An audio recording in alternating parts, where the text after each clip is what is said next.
Most people do not enter into a marriage thinking that they are going to become caregiver to their spouse, especially when they get married at such a young age. But that is just what happened to my friend Kristine. And she is here today to tell her story of her life with Walter. Kristine, thank you so much for being here and for being willing to share your story. Thank you, RuthAnn. It's an honor that you asked me to be here to share my story. I know that many people who have been long term caregivers or who are still long term caregivers are going to get a lot out of your story. And I want to hear that. But first, I want to talk about something else. When someone dies after a long term illness, their memory is often defined by that illness. But Walter was so much more than his illness. Walter was not ECD. I would like you to tell me about Walter. Tell me who he was. Tell me what you loved about him. Tell me what you didn't love about him. I want to hear who Walter was as a person, not who Walter was as a patient. Walter was, you're right, he wasn't just ECD. He was a son, he was a brother.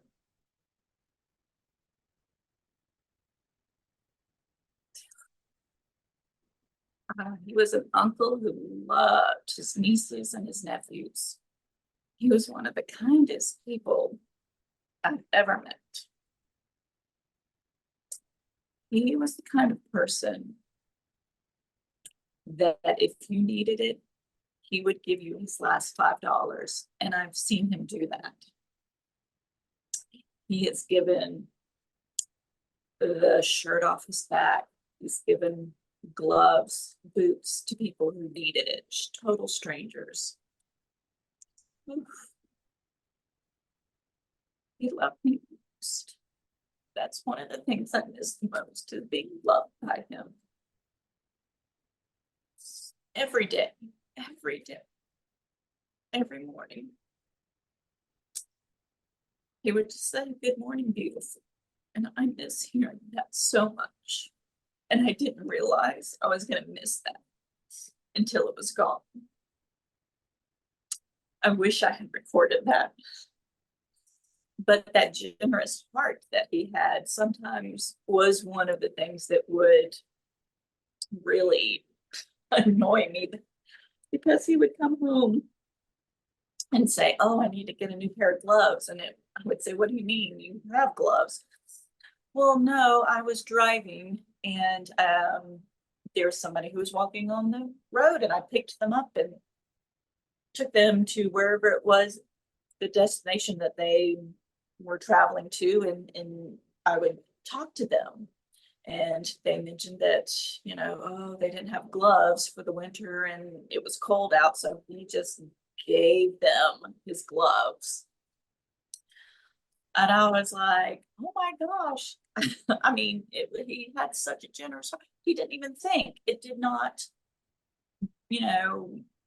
dawn on him that it was like, oh, now I'm going to be without gloves.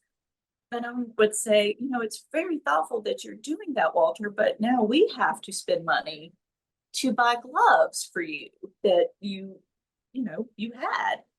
And he would just say, yeah, but they didn't have the means to buy the gloves, and we do.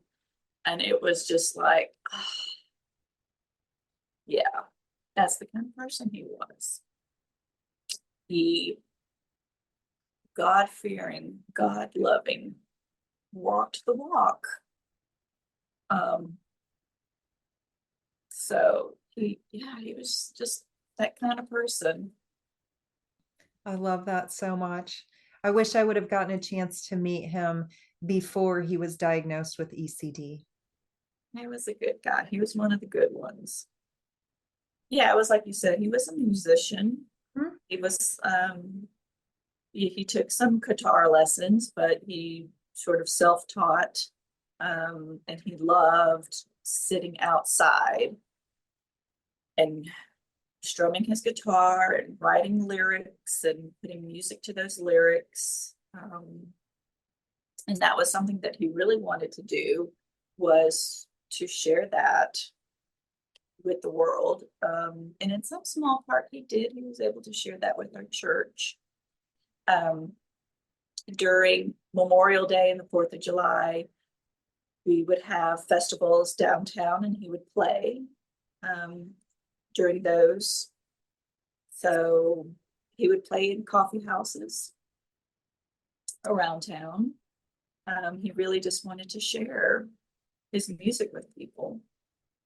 Well, I love that you've shared all of that. It gives just a much better picture of who Walter was as a person, not who Walter was as a patient. I love it. Let's get into your story. Let's start at the beginning. Can you tell me how you met Walter and what those early years were like? So it was 1995. I was 21. Walter was 33.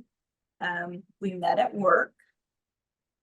And when I first met him, he was just kind of, well, he's always been an extrovert. So he just has that personality.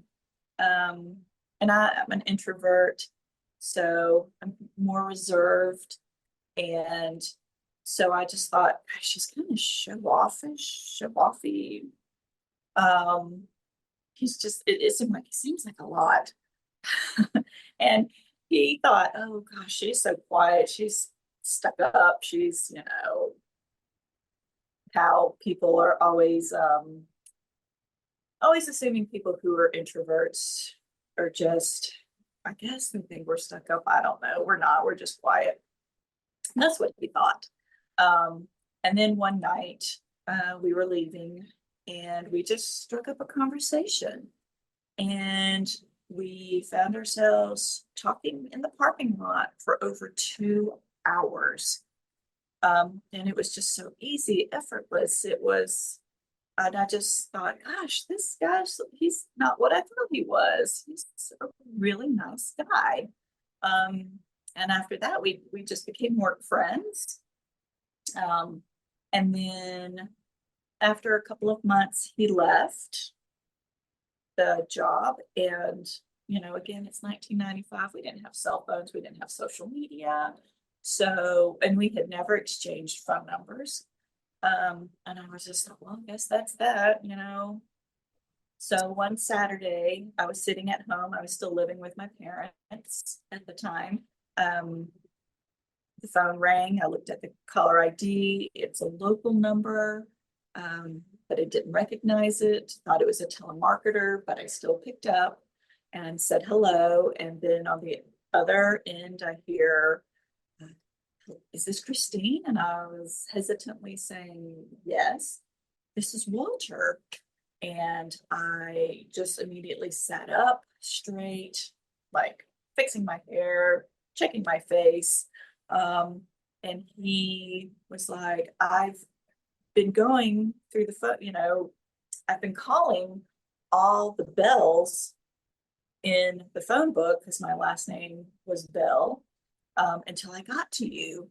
And I was kind of relieved that, my dad's name was Howard because it starts with the letter H. And so he didn't have too far to go down, to get to me.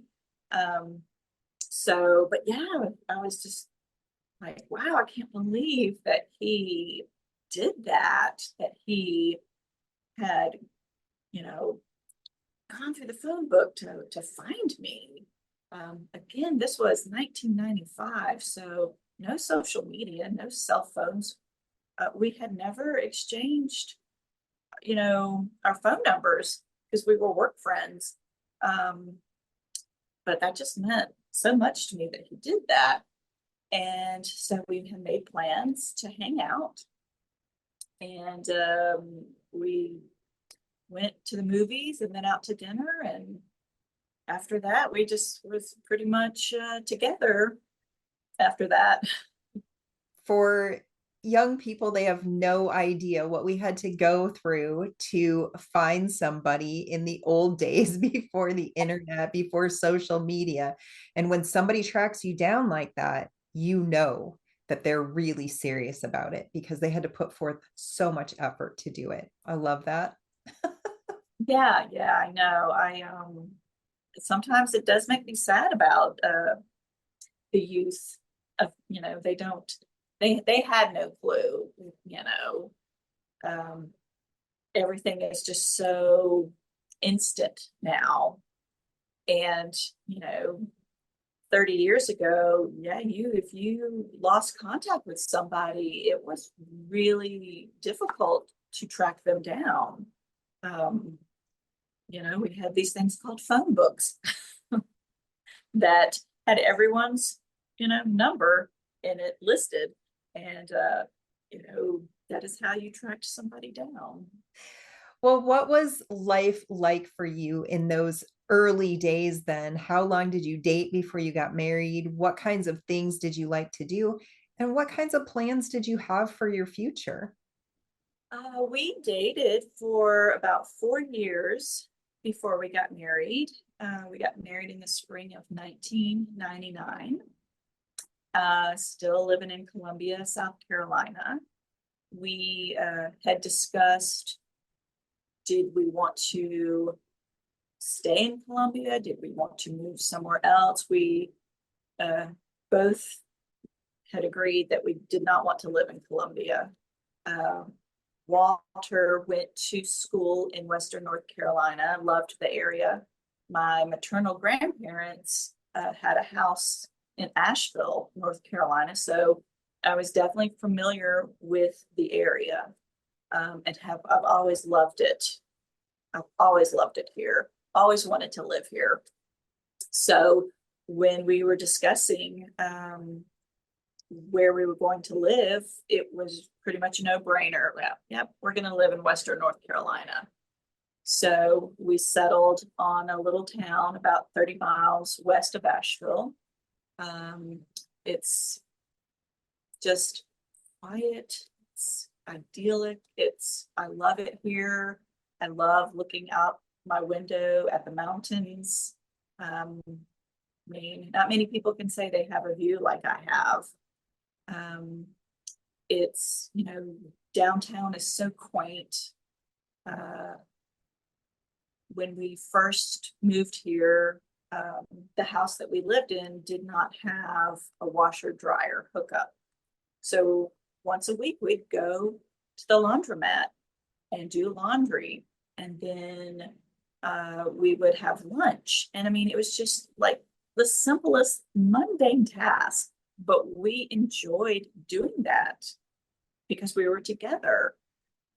We don't live too far from the parkway. So on my weekends off from working, or his weekend off from working, we drive up the parkway. There's sweet little towns in the area. We would just visit those and be like a tourist in our own community kind of thing. But I mean, it was just, that's what we enjoyed. It wasn't anything big that we would do. It was just being together. We just really enjoyed being together. There is nothing like spending time with someone you love. And it makes the things that you think are mundane, it takes the mundane out of it. Yes. Every year on our anniversary, we would look at each other and like, oh yeah, that first year went by really fast. It doesn't seem like it's been a year. Year 5. Wow, it's been 5 years. Like it's, it's 10 years, it's 15 years. I guess it was effortless in a way. I mean, not saying that we didn't have our challenges, but we looked forward to coming home to each other. And I know there are people out there that don't have that have never had that. That breaks my heart. I wish everybody could experience a love like we had. People still come up to me now, 4.5 years after Walter has passed, and still will talk about our relationship.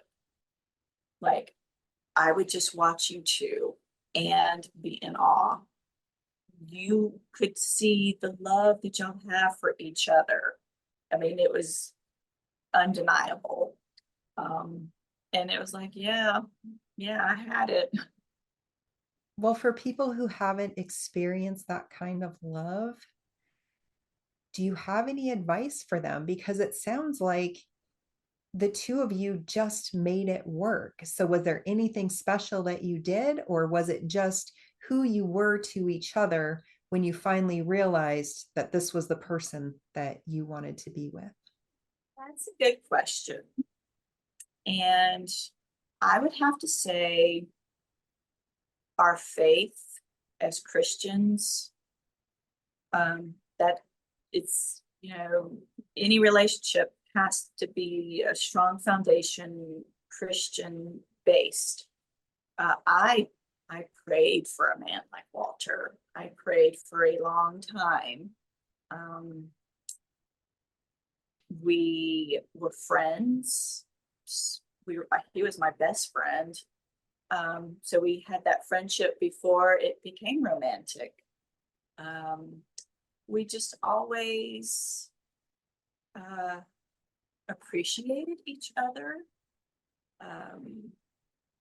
For people who don't have what I was able to have, I would say, pray for that person. Pray for God to send you the person that He has designed for you. There's a lot of give and take in marriage. It is hard work. I mean, I know talking about my relationship with Walter, it just sounds like, well, it was just, rainbows and unicorns, but it was not. It was hard work. They say marriage is 50-50, and there are a lot of times that it's not 50-50, it's 20-80. And definitely once Walter was diagnosed and was, once the disease really started to progress, like that dynamic shifted. And so it was definitely I was putting in more because I had to. He wasn't able to. So you just have to be aware of that. You have to be aware of, sometimes you're going to be given more than the other person. And then there are times that person will give more that you're not able to. And that was definitely true when I was in nursing school. When I was in nursing school, that was my focus.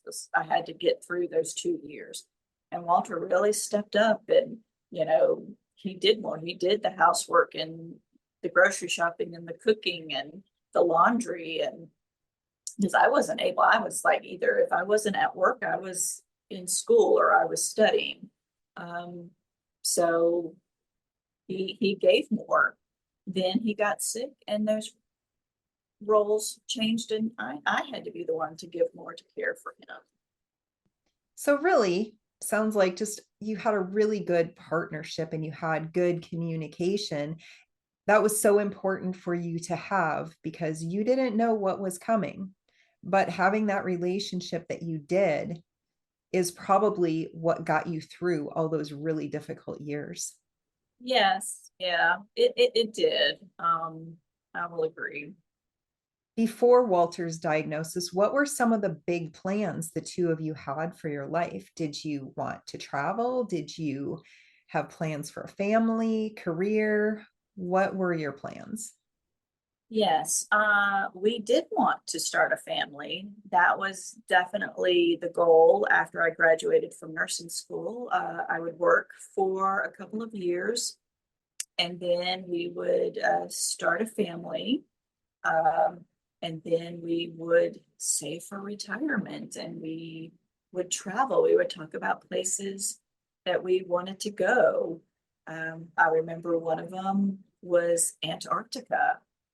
He came to me one day and he was like, "Hey, what do you think about going to Antarctica?" And I was like, "Well, it sounds pretty cool, kind of cold. Um, but yeah, that seems like that'd be really cool to do." And unfortunately, that was something we weren't able to do. Um, but I managed to get there for my 50th birthday. I went to Antarctica um, and carried my little memory rock that I have with Walter's name on it so that he could be there with me in spirit.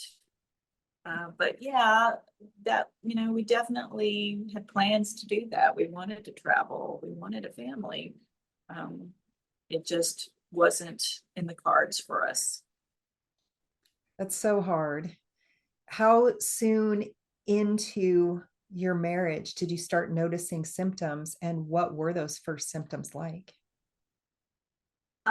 So we were married in the spring of 1999, and around 2001, Walter started to have headaches, a little bit of blurry vision. So we went to the doctor and he referred us to a neurologist so that they could do an MRI of the head to see if there was something going, if they could see something going on.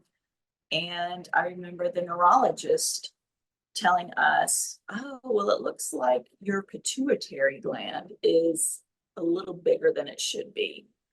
Um, so your options are we can either just continue to monitor it, or we could try and go in and do a biopsy and see what's going on. At the time, Walter chose to just monitor. He really didn't want to have a procedure if it wasn't necessary. And then it actually ended up being the best choice that he did not have that done at the time. So we just, we'll monitor it and see what happens, and the symptoms would come and go. And then he started to develop like excessive thirst. I remember one day we were getting ready to go out and run some errands, and he just took a liter bottle of water and just downed it. And then we get in the car, we go half a mile down the road from the house, and he is like, at the first convenience store, you've got to stop. I've got to have something to drink. I was like, you just had a liter of water, and you're thirsty. He's like, I feel like I am dying of thirst. And I just thought, oh my goodness, I think he might have diabetes. So we went back to the doctor and had him tested for diabetes mellitus. That came back negative, but he said, I do want to test you for diabetes insipidus. So we thought, oh, okay. So he had him tested for a urine test, a blood test, and a water deprivation test where he had to go 12 hours without drinking any fluids. And then he would go into the office and then they would test his urine again. And that drive to the doctor's office after going like 15 hours without anything to drink was very stressful for both of us. Walter, he sort of developed this when he was anxious. He would start tapping his leg. And so I knew that was a sign that something was up. And so here we are driving, and he's doing that because he just wants something to drink so badly. So I'm like trying to drive to the doctor's office and starting to become very anxious because now he's tapping his leg, and I'm trying to get there as quickly and safely as possible. And thankfully, it was like early in the morning for this test. We get to the doctor's office. He goes in. He gives them the specimen. I'm in the waiting room waiting for him. He comes out and he was like, I need something to drink right now. And I was like, luckily I'm prepared. Here's some water for you. And he just drank it in 2.5 seconds. It was gone. But the test did reveal that he did have diabetes insipidus. And so they did have to put him on a medication for it. And that did help those symptoms. And then he was eventually able to wean off of that medication. Um, but other symptoms started popping up. He started having pain in his legs. And I thought, okay, well, you are an active human being. You're in your mid 40s now at this point. You were a runner in high school. You were a runner in college. Maybe this is arthritis. So back to the doctor. No, actually, you don't have arthritis. I'm not sure what's causing the pain in your leg. And it was just a series of one thing after another, and going to the doctor and being told, no, it is not that. And one day we were at the doctor's office and hearing yet again, well, nope, it's not that. And Walter just broke down and started crying. And he was like, I feel like people think I am making these symptoms up. I feel like people think I'm a hypochondriac, but I feel like something is really wrong. I can feel it. And our doctor, our primary care physician, like, I will never forget this. He just looked at Walter and he just said, I honestly believe that there is something going on. We just haven't figured it out yet. And just that simple sentence, we just haven't figured it out yet, meant, yes, I believe that there is something going on. We need to continue running more tests to see what it is. Like, I'm not giving up on you. I don't believe that it's psychological. I'm not going to send you to a psychiatrist. There's something physically going on, and we're going to figure it out. It's just going to take time. We just haven't found the right test yet. And that meant the world to me. It meant the world to Walter, because he could have easily just, written Walter off as, well, this is a mental health issue, when in fact, he honestly believed that there was in fact something wrong. And we just kept on until we got the diagnosis. How long did it take for you to get the diagnosis? It took about 6 years. 6 years of running tests, 6 years of being told it's not this, it is not that. That is a long time to wait for a diagnosis. And all of that uncertainty that you were facing at that time, it must have felt like the earth was shifting beneath you. How did you handle your feelings about that? It was very frustrating. It was frustrating to see Walter go through this, through the, no, it's not this, no, it's not that. When you're dealing with a rare illness, just trying to, it's basically like putting a puzzle together, a very large puzzle with very small pieces. And so each test that we went through, we were able to eliminate, it's not this, it's not that. And it just took a long time putting this puzzle together before we could see the full picture.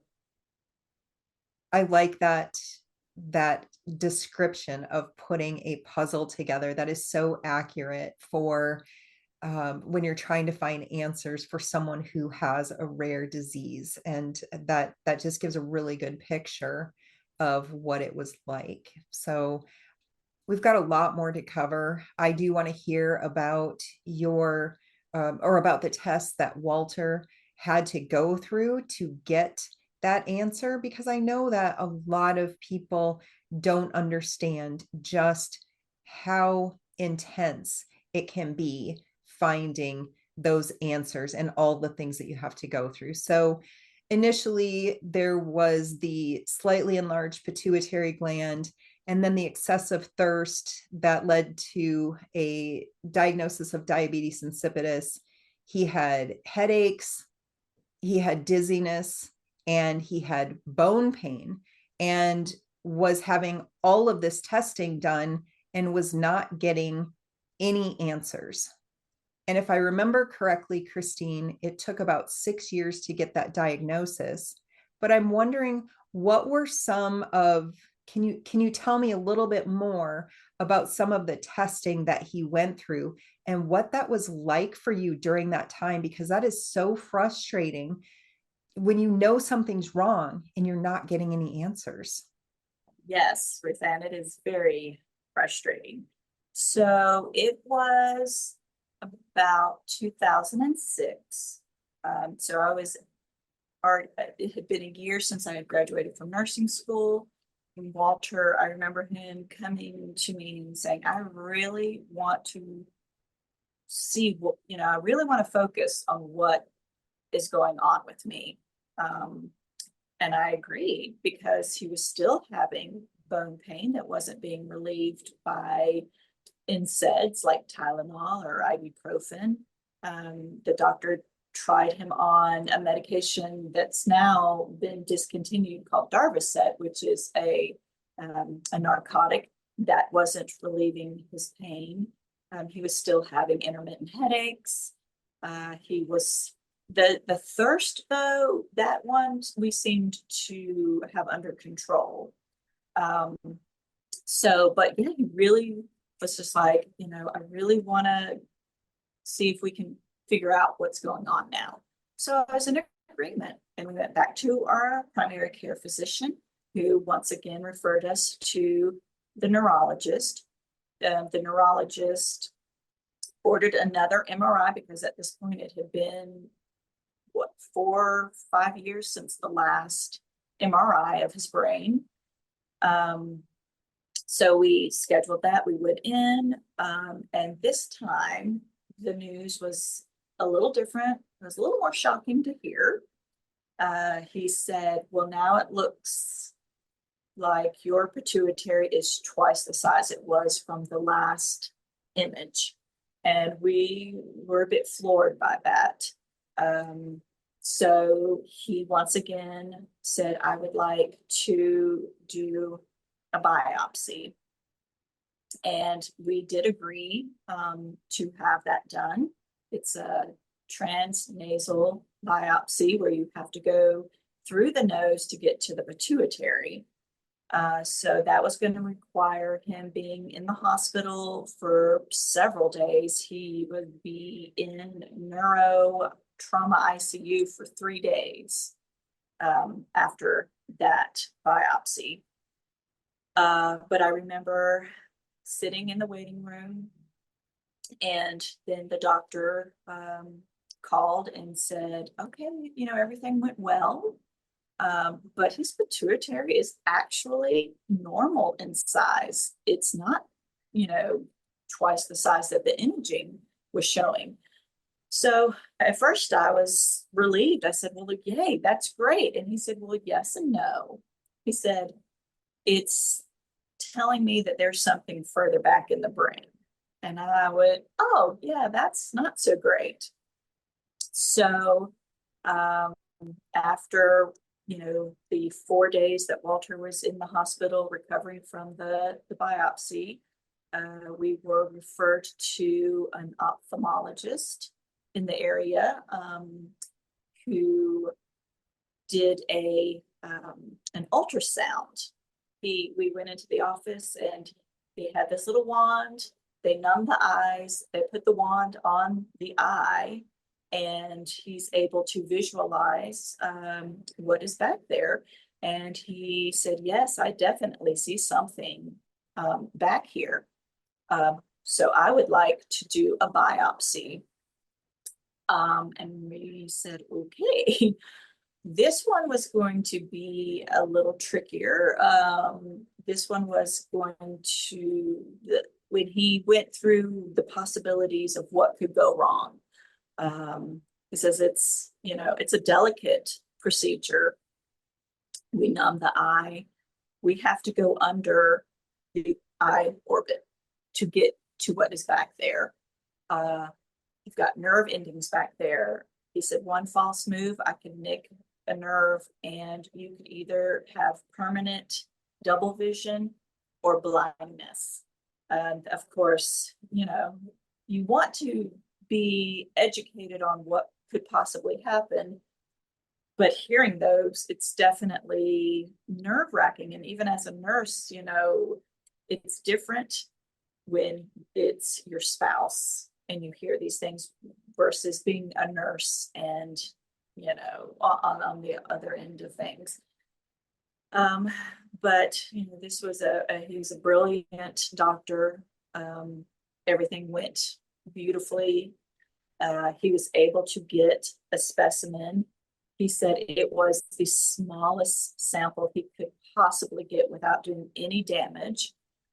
And then he said, I have never seen anything like this before. It is almost like it's a rubbery type tissue. I've never seen this.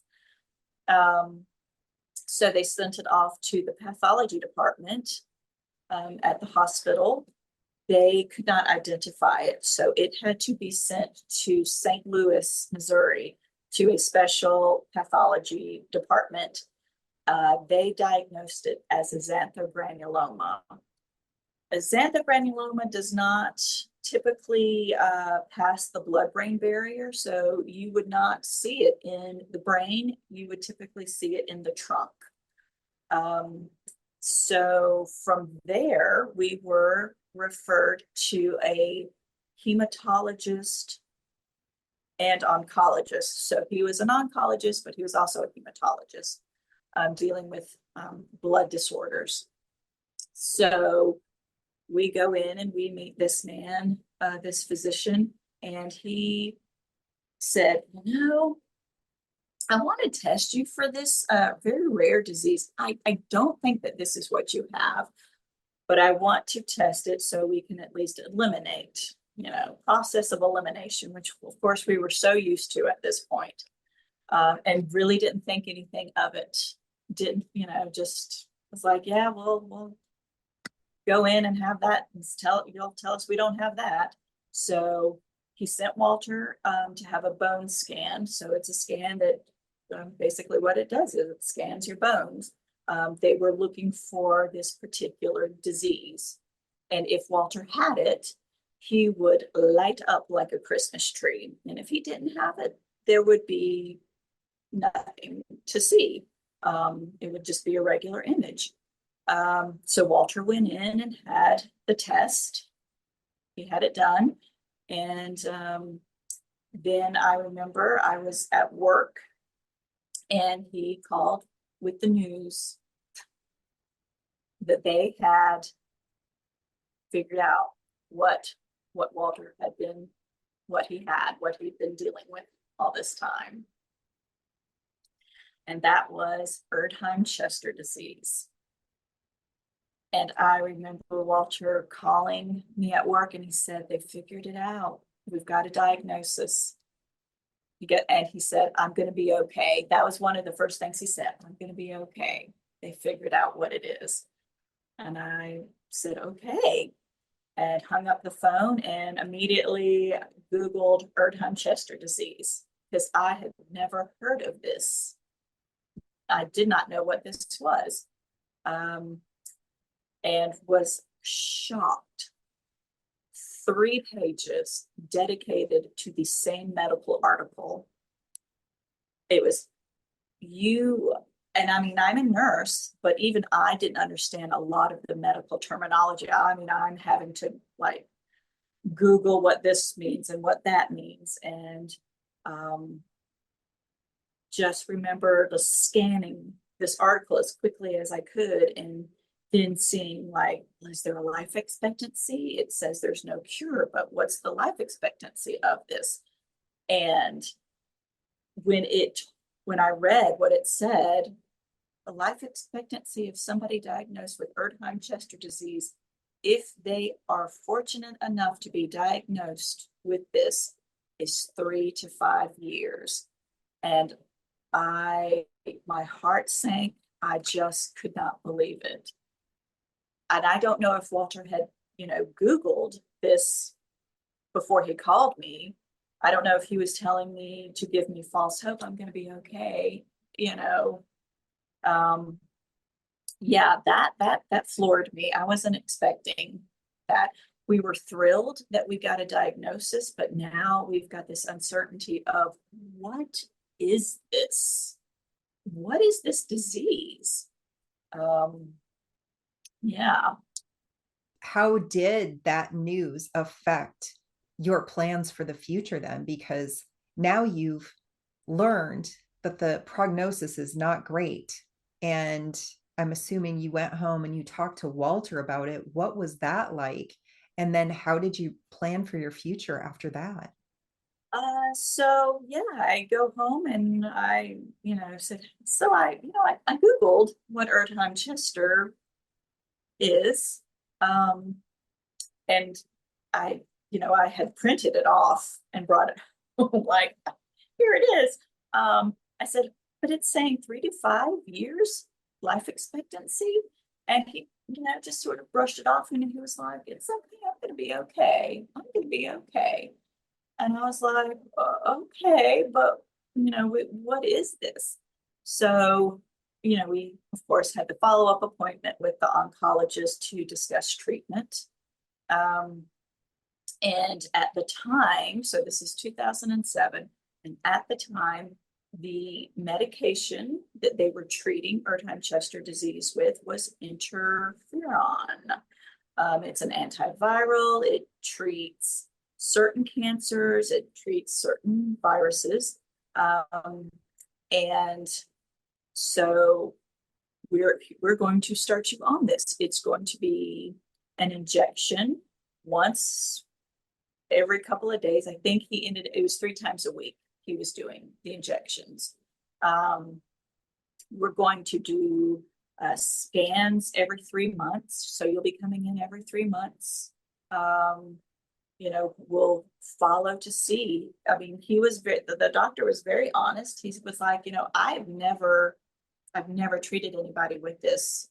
He said, I just happened to study it in medical school some 25, 30 years ago, that he still remembered what this was. But he had never treated anybody with Erdheim-Chester disease, did not know of any physician that had treated a patient with Erdheim-Chester disease. So, of course, he had to do his research and discovered a physician called Dr. Kergerock. She, at the time, was living in Houston, Texas. She was working at MD Anderson. She had patients who had Erdheim-Chester disease and somehow stumbled across that interferon was keeping these growths, not necessarily shrinking them, but keeping them from growing. So that was the medication. That was the treatment of choice. And we were sitting there and, you're trying to feverishly write down notes and take down everything and just absorb everything that you can. Because you're just, you're both in shock. Not only have you just found out you've got a seriously rare disease, but yeah, so here's a drug we're going to try because this is what we know what's treating it. And we sat there and we asked him, we were like, what's Walter's prognosis? The research that I did from this one article says he has 3 to 5 years.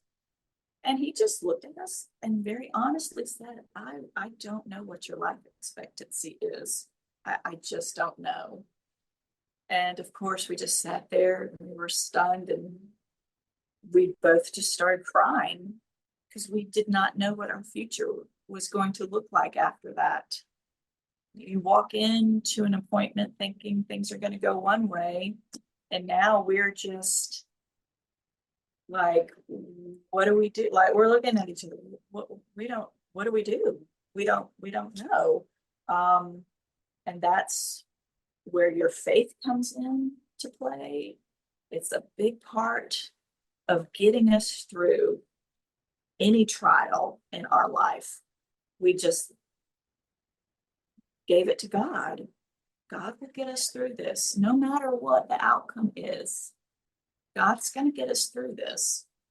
There's a plan. There is a reason that you have this disease, Walter. There is a disease. There is a reason why this happened. We always believed that. We were never, and I don't know how this is for other people who, other couples, families who are dealing with ECD.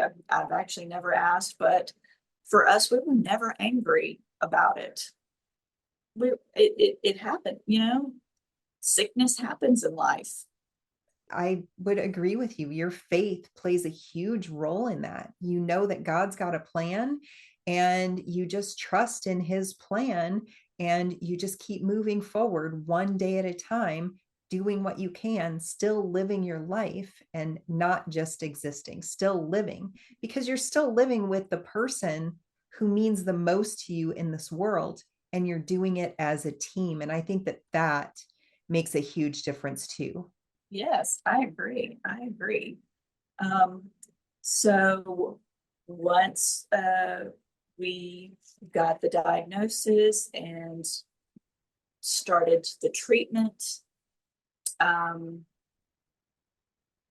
things kind of shifted differently. This is where the roles in our marriage, you guys could see now, started to change because now I'm not just a spouse, but I'm also going to be a caregiver. Even though at the time Walter did not look sick, he was still fairly active, still working.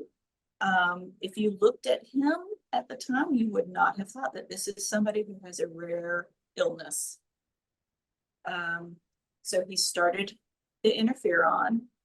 I want to say about 2 weeks into the medication, he had an episode at work. And I get a call. I'm at home. I get a call. I'm getting ready to go to work, start my shift. There's, I want to say there's like 4 messages on my answering machine. And it's, the first one was, don't worry, Kristine, we've got your shift covered. You just go and take care of what you need to take care of. And I was like, what is what? And then the next one was like, hey, Kristine, it's so-and-so, this is at my job. We just got a call from the hospital. You know, you do what you need to do. Don't worry about it. And then I was like, what happened? What has happened? And then it's Walter. And he is, hey, honey, I'm in the emergency room. I'm okay. I just had an episode at work, so they brought me to the hospital to get me checked out. And then the fourth one was the nurse from the hospital. Oh, this is nurse so and so from, the hospital. Your husband was just brought in. Just like give us a call when you get this message, or come on to the hospital. And I was like, out the door, like speeding to the hospital because I'm still like, I don't know what's going on. What's going on? What happened? Running into the ED, like my husband's in there.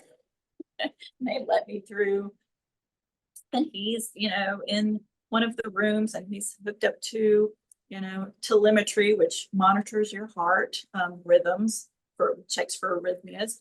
And he's like, I'm okay, because I just started having heart palpitation, and then I got short of breath, and it just dropped me to my knees. So they brought me into the hospital to be evaluated, and I was like, okay, like what happened? What could have caused this?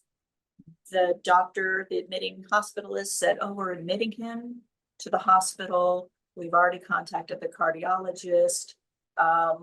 He's going to go over all of his tests and imaging that we've done. And then he'll come up and tell you what the plan is. And you're like, oh, okay. Like, what is happening right now?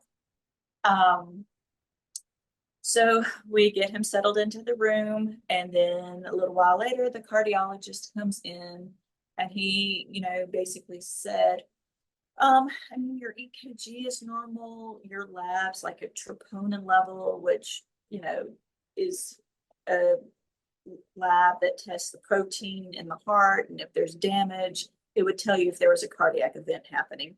This looks normal too.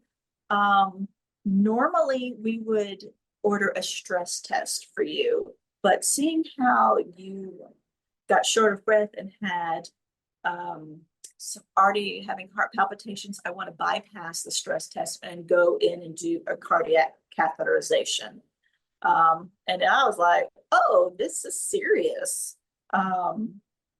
So we're going to do that, tomorrow morning. We'll do the cardiac cath and go from there and see, this test determines if you've got a blockage. If you have a blockage in your arteries, and they have to put in a stent. And I'm thinking, this can't be, he can't have that, because he's the healthiest person I know. This is somebody who exercises, he eats fresh fruits and vegetables. Like there can't be anything in his arteries. There can be no plaque buildup. So he has the cath the next day, and I'm in the waiting room, and then the cardiologist comes in after the test, and he was like, well, it went really well, really, really well. He has the cleanest arteries I have ever seen. And I was like, yeah, I kind of figured that. So we were pretty much able to determine that the medication, the interferon, had given him these symptoms.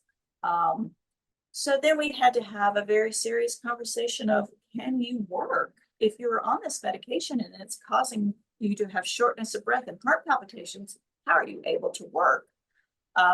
So we sat down and we had that conversation of, I think you need to go on medical leave. And then from there, we need to apply for disability. And he was so opposed in the beginning. He was like, I don't want to go on disability. I don't feel like I need to go on disability. I feel like there are other people in the world that need that more than I do. And I said, but if you're not able to work and you're not bringing in an income, I can't do this all on my own. And so there was a guy in our church who was on disability, a Social Security disability, and we had a chat, we talked to him about it. And he pretty much looked at Walter and he was like, look, you have a rare disease, you're on medication, you don't know what the future is going to hold, if you're going to be able to work or not. I mean, you cannot put that financial burden on Kristine. It's like, there's no shame in being on Social Security disability. You've worked your whole life, you've put into that system. It's like, it is time for you to now be able to, utilize those services. It's like, if anybody, you certainly deserve it. And so that, I'm glad we were able to have that conversation with that person, because then Walter was able to see, yes, okay, people aren't going to think that I'm lazy because I can't work, because I really can't work. So we made an appointment to go to the Social Security office to apply for Social Security disability. And I will never forget sitting there and waiting. And then he gets called up. He gets called up to the window. And the woman was like, hi, how can I help you? And he was like, I need to apply for Social Security disability. The look on her face was like, oh, great, another one. I saw it immediately. And Walter, being Walter, just basically said, this is what's going on with me. And he told her the story of, how long it took to get the diagnosis. And this is the diagnosis. And I don't even know what the future is going to hold for me. When he finished telling his story, she was like, oh, honey, here are the forms that you need. Like, this is how you fill them out. This is how you return them to, like, she basically was like, yeah, you're one of the ones that this is a legitimate claim. And then leaving, God bless you. I hope all goes well. Um, and so filling out the forms and knowing anytime you are applying for these types of services, especially with disability, you're going to be turned down repeatedly. Like, I think it's 3 times before they actually approve it, and that could take years to get approved. And I was like, how do we expedite this? We don't have years. I don't think that I could work full time and pick up extra shifts for years to supplement the loss of income. So through a little bit of research, there are these lawyers who that is what they specialize in is, disability claims. And Walter contacted one, and they handle everything. All you have to do is just submit the medical, forms and notes from the doctors and the test and, how long it took to get the diagnosis. And they handle everything. And, we never had to go before a judge to claim, yes, he's actually sick. Like, they handled everything. And it only took a year. And then his disability, so he was approved the first time. We never were denied because we used these disability, we used the lawyer to handle that paperwork. And I was like, that is the best thing we have ever, like, anytime somebody would come to me once they knew my husband was on Social Security disability, they said, well, what did you do? And how did you get approved? And I said, we contacted a lawyer who specializes in, disability claims. He said, otherwise, if you try to do it on your own, you're looking at 3 to 5 years before you get approved. Lots of people don't have that kind of time. We didn't know if we had that kind of time. I know a lot of people like to try and do it on their own because they don't want to pay that fee. And I said that was the best 30% of his retroactive pay we've ever spent because they deserved it. It was well worth it. Don't worry about that. You're going to, once you're approved, then once a month, you're going to, get your disability check. So I'm all for it. I would definitely advise people to do that. But then that's another area that you start to go into. Now we've got the diagnosis. How do we navigate this? How do we navigate everything that goes into taking care of somebody that has a rare disease that isn't even classified? How do you navigate all of the services out there? Are we even eligible for services other than the Social Security disability? So that's a lot. Getting the diagnosis, it turns out, was the easiest part. The hard part was now trying to figure out how to navigate this uncharted territory. Here, you have Erdheim-Chester disease, you have ECD. We don't have an instruction manual for you. You are, here you go, good luck to you. It's pretty much what it felt like. I think that that's a great topic for our next episode because there's so much to explore when you're dealing with a rare disease like this. And you have some great advice for people and some great stories to share. So I want to save that for the next episode. But I do want to say thank you for sharing your story, for sharing everything that you did. It's such a vulnerable thing to do. And also, that was great advice that you gave on hiring an attorney for Social Security disability, because you are so right. It is well worth the money that you spend uh, saving yourself the headache of and the heartache of having to go through all of that when you're already dealing with so much, when you have so much on your plate. I also appreciate, and I see it throughout your stories, how solid your relationship was with Walter. And that partnership is what carried you through. So thank you so much for sharing all of this, Kristine, and I will see you next time. Thank you, RuthAnn. Yes, I'm looking forward to the next episode. Talking more about Walter.